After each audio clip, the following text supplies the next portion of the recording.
Formei e agora? O que eu faria se eu estivesse me formando hoje em psicologia? Quais são os desafios? Como que eu lidaria com eles? Falando assim, de ponto de vista de eu, que tenho mais de 10 anos, né, de experiência clínica e mais de 10 mil atendimentos, sou coordenador da pós-graduação em terapia cognitivo-comportamental, atuo em psicologia clínica desde a minha formatura, digamos assim, até antes, brincadeiras à parte. Eu gostaria de falar sobre isso porque basicamente são 3 problemas que a gente enfrenta quando acaba de se formar. O primeiro é a ausência de pacientes. Você se formou e agora, né? O título do título já diz isso. Onde é que tá esses pacientes? Quando eu me formei ainda tinha a questão do cartãozinho, sabe? A gente fazia cartão de visita. Nossa, era o sonho fazer o primeiro milheiro de cartão de visita. Tá, mas onde é que estão os pacientes? Quem que eu vou atender? Esse é o primeiro desafio. O segundo desafio vai ser justamente eu não saber muito exatamente como que foi. Na faculdade a gente aprende muito o que não fazer, né? Mas o que fazer? Na verdade, esse direcionamento profissional. A gente não... eu sei que eu não posso fazer isso, eu sei que eu não posso fazer aquilo, eu sei que eu não posso fazer aquilo.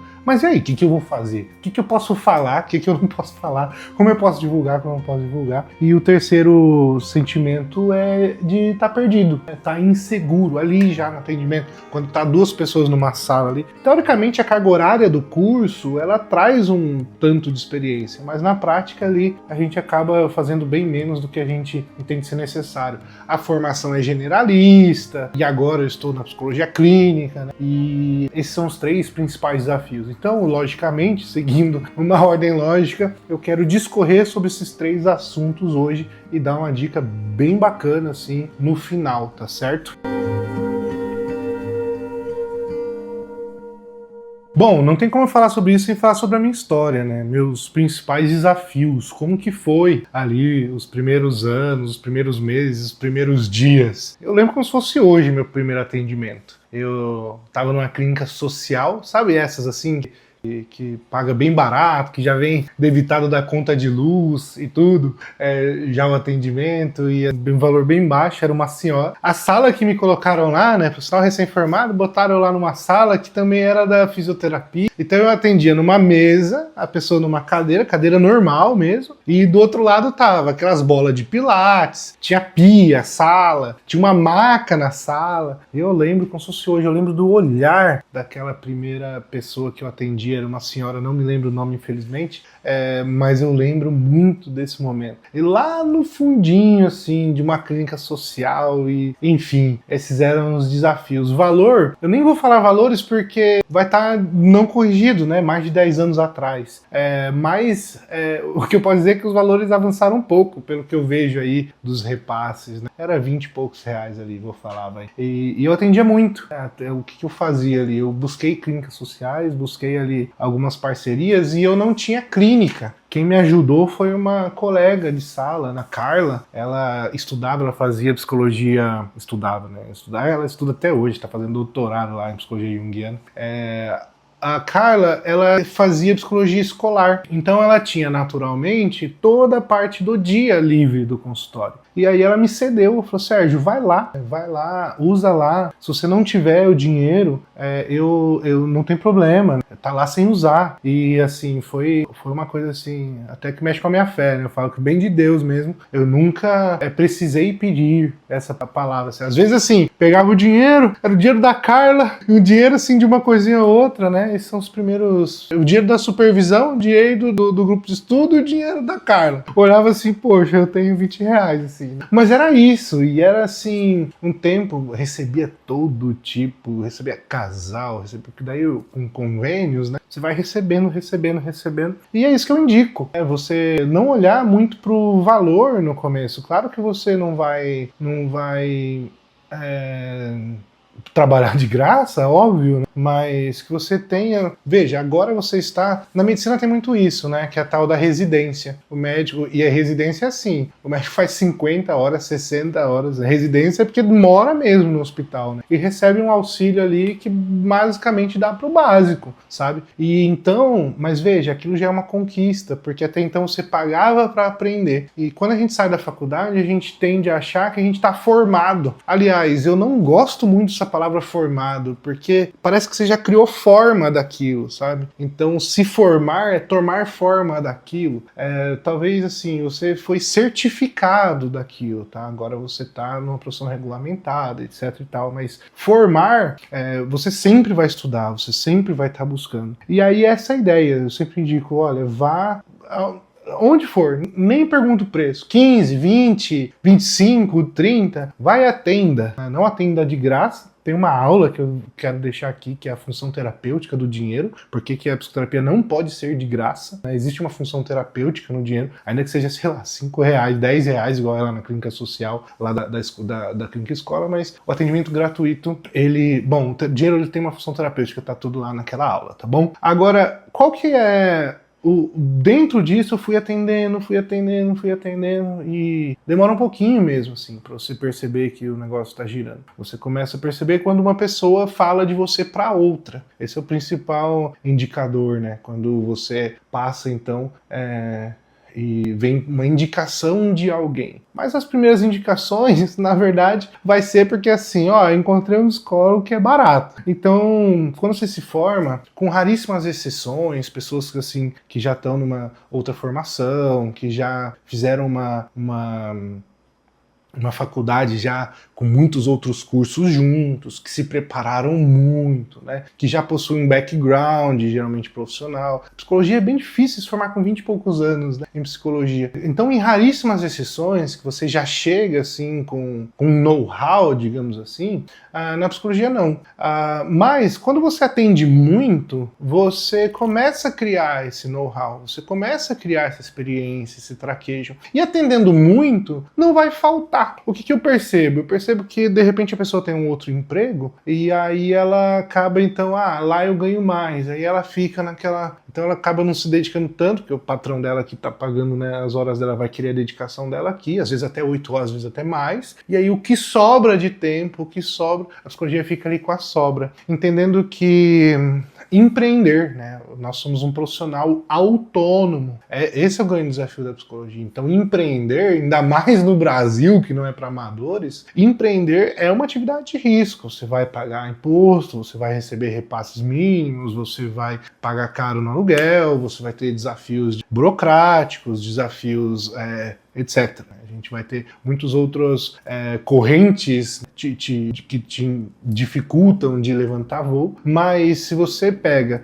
um atendimento, mesmo com baixo repasse, e atende muito, você vai então agora, você está ganhando para aprender. Olha só, o que não pode acontecer é você passar 1, 2, 3, 4, 5 anos entendendo que essa é a sua realidade. Se você está com aí 3, 2 anos de formado e ainda está nessa realidade de receber repasses mínimos, tem uma coisa errada, alguma coisa que você ainda não aprendeu, não desenvolveu sobre a sua profissão. Eu posso te ajudar, eu tenho uma pós-graduação em terapia cognitivo-comportamental, onde nós vamos ferramentar toda a sua parte teórica. As pessoas não estão falando de você, não estão indicando. E também eu gosto de acompanhar essa parte de posicionamento, essa parte de identificar, existe um cálculo para precificação do valor da sua sessão, isso não é subjetivo. Então assim, se você é esse profissional, eu quero caminhar com você. Tem um link aqui embaixo, eu posso te ajudar, porque essa é uma recomendação para quem se formou agora, tá? E se você acabou de se formar, de repente é o melhor momento para ter um acompanhamento justamente nesse sentido, né? Um plano de carreira, né? Eu criei ali um plano de carreira, olha, faz isso, faça aquilo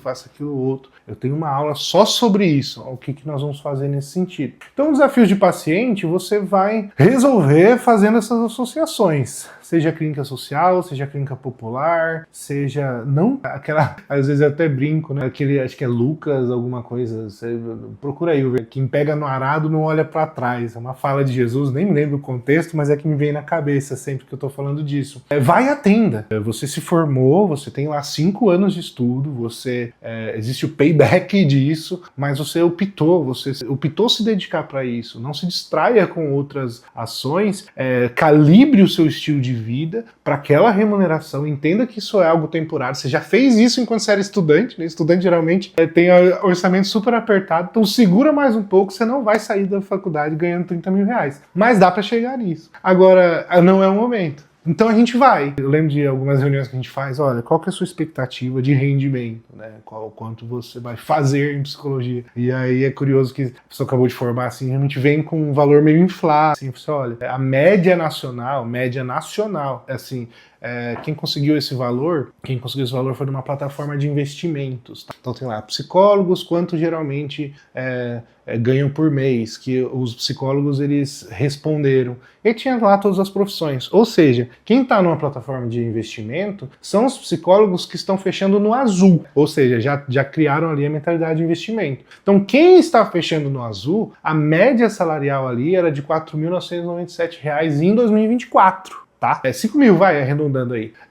Em 2024. Então, quem tá fechando no azul tá tirando 5 mil. Por isso que eu falo, se você tá com 2, 3 anos de profissão e não tá tirando 5 mil, em 2025, aqui que é a data desse vídeo, tem alguma coisa muito errada, mas muito errada. Porque se você tem um paciente de R$ 50 e você tem, são R$ 200 por mês um paciente, se você tem ali 10 pacientes, são R$ 2.000. Se você tem 20 pacientes, são 4. Se você tem uma agenda cheia, que eu considero, né, que é a agenda ali 20, com 10 para menos e 10 para mais. 30 pacientes eu considero uma agenda cheia. Então 30 pacientes, né, R$ 6.000. Então abaixo de 4 mil é bem difícil. Mas essa conta você não vai fazer no começo. Essa conta você nem vai olhar. Você vai lá, você vai atender das 8 às 8. Se tiver paciente às 7, você vai lá, atende às 7 também. Atenda e atenda. Você está ganhando. Tem um repasse pequeno, eu sei, mas você está ganhando para aprender. E aí, essa é uma chave que se você virar, você já entendeu. Porque essa é a skill para esse momento. Ter domínio, atender,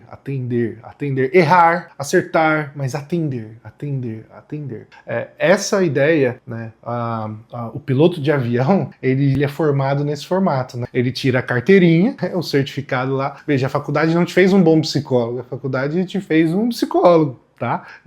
Um bom psicólogo vai nascer com as escolhas que você vai fazer, com a prática que você vai ter, com as mentorias que você tiver, com os cursos que você fazer. E aí o piloto de avião não tem essa mentalidade que eu estou te trazendo aqui. Ele tem a certificação, ele pode pilotar tal aeronave. Mas as horas de voo é que vão credenciando esse piloto. Inclusive, quando ele se aposenta, né, a principal credencial de um piloto é as horas de voo. Quando tem 2 pilotos lá, um piloto e um copiloto, o piloto sempre é quem tem mais hora de voo. Então, não é nem quem tem mais idade, não é quem tem... Então, olha só, porque na hora que tiver uma pane lá e que 300, 600 pessoas dependem da sua vida ali, a sua experiência ali vai fazer diferença, certo? Então, atenda e atenda. O que eu faria diferente? Quando eu comecei no presencial, mas eu não podia atendimento online, né? As restrições eram cheias ali de restrições, tinha um cadastro para fazer, tinha um número de sessões específicos, era assim, tudo cheio de... não era nem psicoterapia, eram orientações, né? A tecnologia, a cultura, né, da psicoterapia online também não estava tão bem estabelecida, então eu comecei no presencial. Hoje, me formando hoje, eu começaria no online, por uma questão de custos. Eu atenderia numa clínica social, se fosse ali presencial, perto da minha casa, de preferência, mas eu focaria, principalmente nos primeiros dias, no online. Porque o online, geralmente você já tem uma internet ali na sua casa, se você tiver um lugar que garanta ali a sua privacidade, você vai fazer um momento ali, um lugar, né, para fazer os seus atendimentos online, você já pode operar dali. Agora, dependendo do seu nicho, e aí psicoterapia infantil, por exemplo, já não recomendo tanto online, só que a demanda de psicoterapia infantil você não vai ter nem tempo de fazer online, porque tem muita demanda, né, de psicoterapia infantil. Mas eu comecei no presencial, eu faria diferente, agora eu começaria no online. Uma outra coisa que eu faria diferente é a questão do nicho. Nunca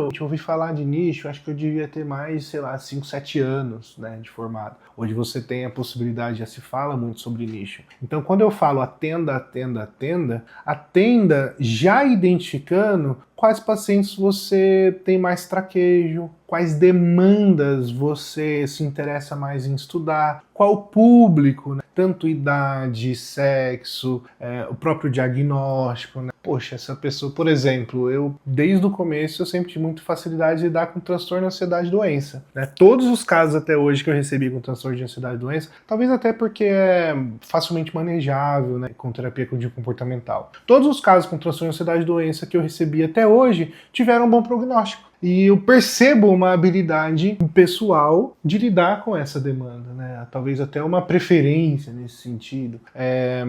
E não necessariamente que eu me especializei nisso, porque às vezes o nicho não é você que escolhe, às vezes o nicho te escolhe, né? E aí começam a aparecer as demandas e você é procurada por isso. Você teve uma época que eu era muito procurado para fazer orientação profissional. E aí era uma questão, fui, comprei alguns testes, estudei bastante sobre isso, né? E aí essa fase um pouco passou, eu não tinha tanto prazer nisso, sentia que eu era bom nisso, né? Até que fazia bem. Tinha algumas indicações, né? Por isso que eu achava que eu fazia bem, mas eu via que não era muito disso, porque a pessoa vai fazer orientação profissional uma vez na vida. Então eu entendi a psicoterapia como mais diretiva. Aí eu fui estudar neuropsicologia, né? Sempre gostei dessa área da psicologia, um pouco mais psicométrica. Me deu uma base, assim, que eu até hoje sou muito grato, né? Eu não me identifico, não falo, né, que eu sou neuropsicólogo, mas já fiz muita avaliação neuropsicológica, conheço a grande maioria dos testes, o raciocínio da neuropsicologia ajuda muito na TCC,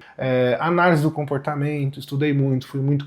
Então, assim, por que eu tô falando sobre essa questão da experiência de... Fui muito Vixe, você vai ver vídeos aqui com o Hélio Guilherme, com o presidente atual, né? Esqueci o nome dele, tem vídeo aqui, deu entrevista. Marta Rubner, né? A principal analista de comportamento no Brasil, que ganhou prêmios internacionais, tem vídeo dela aqui no canal. Deu com ela também, entrevistando ela. E eu tenho o Sandro Iego lá de Salvador, enfim, analistas do comportamento. Então, você vai tateando, né? Você, olha, essa área aqui, eu adoro análise de comportamento, vocês sabem. Eu adoro neuropsicologia, vocês sabem. Eu adoro TCC, vocês sabem. E aí você vai, então, estudando e se identificando. A convergência dessas técnicas, claro que você percebe que está tudo mesmo no meio bala, no mesmo... Seria muito estranho neuropsicologia e estudar, talvez, nem me vem agora uma abordagem assim, super subjetiva, né? Nem conheço, sei lá, nem vou citar aqui para não dar problema. Então você vai então adentrando, até que eu percebi que eu gostava mesmo era da TCC, né? A TCC me supre na grande maioria dos pacientes e áreas afins, né? Sou até um curioso e tudo, mas a TCC ela me tornou suficiente para atender uma grande maioria. E aí qual que você então a ferramenta? Qual o público? Você vai então analisando. E aí à medida com que você vai nichando, esse é um processo que você deve intencionalmente fazer, você vai nichando, você vai se especializando. E aí à medida com que você vai se especializando, você vai se tornando melhor naquilo. E aí é o terceiro erro que eu não cometeria hoje. O primeiro é de começar no presencial, o segundo, que nem é um erro, né? Era uma questão de época, o segundo era uma questão de nicho, e a terceira uma questão de posicionamento digital. Isso que eu estou fazendo agora, conversando com você, eu estou gravando um vídeo. Se tiver 2 visualizações esse vídeo, veja, eu já falei para 2 pessoas. E só o digital consegue fazer isso. E quando você se posiciona digitalmente, às vezes... seja redes sociais, seja YouTube, igual a gente está aqui, algum posicionamento, alguma rede, né, TikTok, seja qual for a rede que você for selecionar, isso tem muito a ver também com as suas próprias características, né? Eu não sei fazer dancinha, mas tem gente que vai saber. Eu não sei ter uma comunicação super legalzinha, cheia de dinâmica, tem gente que sabe fazer. E aí eu escolhi o YouTube, porque ao meu ver o YouTube é um lugar que você senta para aprender, ou para ter experiências, ou se você está aqui agora, você já está há algum tempo comigo, crescendo comigo, falando comigo, deixando comentário, deixando like no canal. Então eu gosto do YouTube porque me representa nessa maneira. Então, em última análise, o erro que eu não faria, eu demorei muito para me posicionar no digital. E olha que eu nem demorei tanto. Tem colegas da minha época que até hoje ainda não tem rede social, mas hoje assim eu entendo como um complemento enorme.